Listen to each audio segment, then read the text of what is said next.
चलिए मैंने कुछ उदाहरण यहाँ पर लिख के रखा है। 2x धन 8, a की घात 1/2 ऋण b की घात 3/2, 4a x की घात 3 धन 3x की घात 2y धन 3xy की घात 2 धन y की घात 3, x धन 1/x, तो x की घात 2 ऋण 5x धन 3 वर्गमूल x धन 1/x। यहाँ पर देख रहे हैं, देखने से कैसे 8, 2, 1/2, 3/2, 4, ये सारी चीज जो अंकी संख्या है, उस अंकी संख्या को गणित की भाषा में हम अचर संख्या कहते हैं। क्या क्या है? 2 है, 8 है, 1/2 है, 3 है, ऋण 5 है, इस तरह से इत्यादि। ये आपकी अंकी संख्या है, अंकों की मदद से लिखा गया है, और ये अंकी संख्या आपकी गणित की भाषा में अचर संख्या कहलाती है। यहाँ पर देखिए x है, a है, b है, a है, x है, y है, x है, और p है, r है, t है, l है, ये सारी चीज क्या है? अंग्रेजी के छोटे अक्षर की मदद से लिखी गई है, इसलिए ये गणित की भाषा में चर संख्या कहलाती है।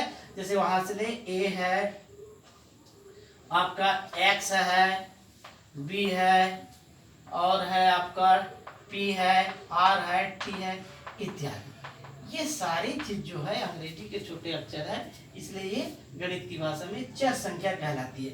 अब इस चर संख्या और अचर संख्या के बीच के संबंध को स्थापित करने के लिए हमको कहीं न कहीं ऐसे संकेत की जरूरत पड़ी है।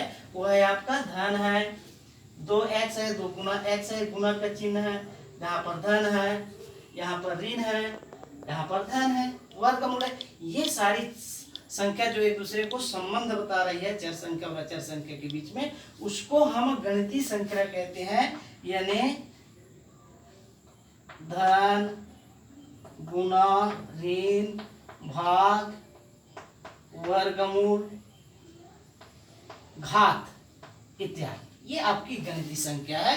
अब ये देख रहे हैं चर संख्या p r t a b l b, और अचर संख्या आपके सामने है अंकी संख्या, और ये गणितीय संख्या, ये गणितीय संख्या कहलाती है। और धन, गुना, ऋण, भाग, वर्गमूल आदि, और ये सारी चीज मिलके आपका कहलाता है बीजीय व्यंजक। इसका नाम हो जाता है बीजीय व्यंजक। अब बीजीय व्यंजक आप देख रहे हैं, बीजीय व्यंजक की परिभाषा कैसे निकल के आती है? चर संख्या, अचर संख्या, चर संख्या और अचर संख्या के बीच संबंध स्थापित करने के लिए गणितीय संख्या की आवश्यकता पड़ती है, और उन संयुक्त रूप में बहुत सारे ऐसे पद उभर के आते हैं, उसी का नाम है बीजीय व्यंजक। अब इसी बीजीय व्यंजक को हम बहुपद कैसे कहें?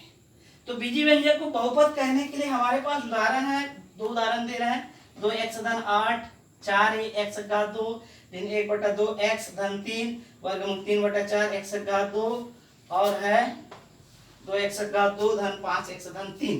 दूसरा उदाहरण है 1 घात 2, 1 घात 1/2 धन 1 b घात 3/2 रूट x धन 1/x 1 घात ऋण 3 धन 2 1 घात ऋण 2 वर्गमूल 5x धन 3। यहाँ पर पदों का निर्धारण धन या ऋण चिन्ह के द्वारा किया जाता है। यहाँ पर 2x धन 8 जो नवमी में आप पढ़ चुके हैं, तो यहाँ पर धन के इस पार और धन के उस पार है। तो धन के इस पार 1 और धन के उस पार 2, पहला पद 2x है, दूसरा पद 8, इसलिए द्विपदी बहुपद कहलाता है। ये पढ़ चुके हैं, इसको बताने की जरूरत नहीं है। चलिए अब ये सारी चीज, ऊपर वाले भी बीजीय व्यंजक है, बहुत सारे पद है इसलिए बहुपद है। यहाँ पर भी बहुत सारे पद है, ये भी बीजीय व्यंजक है, दूसरा भी बीजीय व्यंजक है। लेकिन बीजीय व्यंजक को हम किसको बहुपद कहे और किसको बहुपद ना कहे? ऊपर वाले आपका ये बहुपद कहलाता है, और ये नीचे वाले बहुपद नहीं है। क्यों भाई, क्यों नहीं है? तो बहुपद होने की पहचान क्या है? बहुपद होने की पहचान देखते हैं, ये विशेष प्रकार की एक बीजीय व्यंजक है, और ये सामान्य प्रकार की बीजीय व्यंजक। बीजीय व्यंजक दोनों है, लेकिन हम कौन से बीजीय व्यंजक को बहुपद कहेंगे और कौन से बीजीय व्यंजक को बहुपद नहीं कहेंगे, इनमें और इनमें आप कंपेयर करेंगे तो पाते हैं क्या है? x घात 1, 1 घात 1, माने चर संख्या की घात क्या होना चाहिए? यहाँ पर देख रहे हैं 2 है, 1 है, 2 है, 1 है, यहाँ पर 2 है, यहाँ पर भी 2 है, यहाँ पर x घात 1 है। करो हाँ, एक से की घात एक, एक से घात एक, एक से घात दो, एक से घात तीन, कहीं पर एक से घात चार लिखे। ये सारी चीज क्या है? आपकी पूर्ण संख्या। पूर्ण संख्या के साथ साथ में धनात्मक पूर्णांक संख्या भी है ना। नीचे वाले उदाहरण देखे, एक की घात एक बटा दो, तीन बटा दो, वर्गमूल। जब किसी चरित संख्या में वर्गमूल का चिन्ह लगता है तो उसको घात के रूप में जब लिखा जाता है तो एक बटा दो होता है, ऋण तीन, ऋण दो। यहाँ पर घात एक बटा दो, वहां पर पूर्ण संख्या दिख रहा है और यहाँ पर पूर्ण संख्या नहीं दिख रहा है, बल्कि क्या दिख रहा है? परमेय संख्या, भिन्न संख्या। घाती जो संकेत है वो ऋणात्मक है, तो ऋणात्मक पूर्णांक संख्या और भिन्न संख्या नहीं होनी चाहिए, तब वो बहुपद नहीं है। यदि बहुपद होने के लिए शर्त क्या है? एक तो चर संख्या की घात क्या होना चाहिए? पूर्ण संख्या होना चाहिए या धनात्मक पूर्णांक संख्या होना चाहिए, तो वो बहुपद वो जो बीजी व्यंजक है बहुपद कहलाएगा। और ऐसे बीजी व्यंजक जिसमें चर की घात भिन्नात्मक संख्या हो, भिन्न संख्या हो या परमेय संख्या हो या ऋणात्मक पूर्णांक संख्या हो, तो वह आपकी बहुपद नहीं है। तो बहुपद की पहचान चर के घात पूर्ण संख्या होना चाहिए। तो चर संख्या की घात यहां पर पूर्ण संख्या या धनात्मक पूर्णांक संख्या होनी चाहिए, तो वह बीजी व्यंजक आपका बहुपद कहलाएगा। और चर संख्या की घात अपूर्ण संख्या या